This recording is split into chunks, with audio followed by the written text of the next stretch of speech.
Hi friends, welcome to our channel Shri Styles. ఎలా ఉన్నారండి? అందరూ బాగున్నారా? నేను బాగున్నాను, మీరందరూ కూడా బాగున్నారని అనుకుంటున్నాను, బాగుండాలని కోరుకుంటున్నాను. ఈరోజు అయితే నేను ఒక మంచి రెసిపీతో వీడియో అనేది స్టార్ట్ చేస్తున్నానండి. ఈ రెసిపీ ఏంటంటే చింత చిగురు కూర అనమాట. ఇది నేను చేసింది కాదు, మా అత్తమ్మ గారు చేశారు. చాలా బాగుంటుంది, అందుకే ఇది వీడియో అనేది తీసి మీ అందరికీ షేర్ చేయాలని అనుకున్నాను.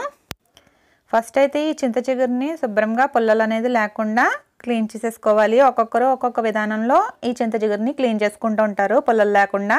ఇక్కడ మా అత్తమ్మ గారు అయితే ఈ విధంగా పుల్లలన్నిటిని తీసేస్తున్నారనమాట, క్లీన్ చేస్తున్నారు. ఈ విధంగా చింత చిగురిని అయితే ఫస్ట్ మనం శుభ్రం చేసుకుని పక్కన ఉంచుకోవాలి.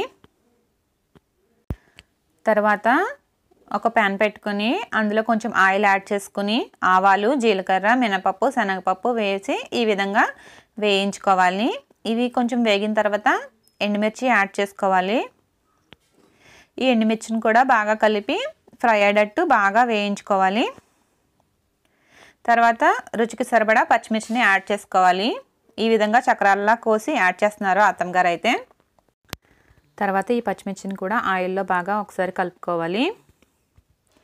ఇవన్నీ బాగా కలుపుకున్న తర్వాత ఆనియన్స్ని సన్నగా తురుముకుని ఈ ఆయిల్లో యాడ్ చేసుకోవాలి.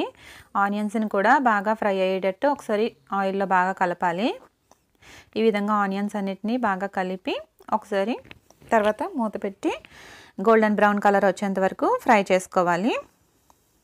ఆనియన్స్ అనేవి బాగా ఫ్రై అయితే కర్రీకి టేస్ట్ అనేది బాగుంటుంది.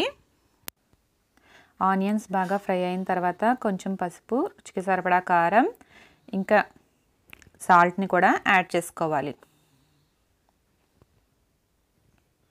యాడ్ చేసుకుని ఇవన్నీ ఒకసారి బాగా కలుపుకోవాలి.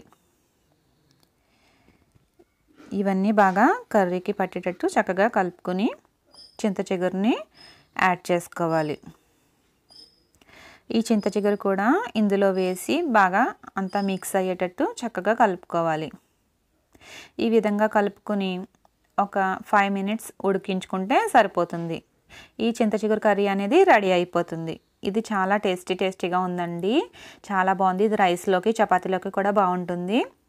చూసారు కదా ఫ్రెండ్స్, ఒకసారి మీరు కూడా ఈ కర్రీని ట్రై చేయండి ఫ్రెండ్స్, చాలా బాగుంటుంది. మీకు ఎలా వచ్చింది అనేది నాకు కామెంట్ సెక్షన్లో తెలియచేయండి. నా వీడియో కనుక మీకు నచ్చినట్లయితే లైక్ చేయండి, షేర్ చేయండి, తప్పకుండా సబ్స్క్రైబ్ చేసుకోండి. Bye friends.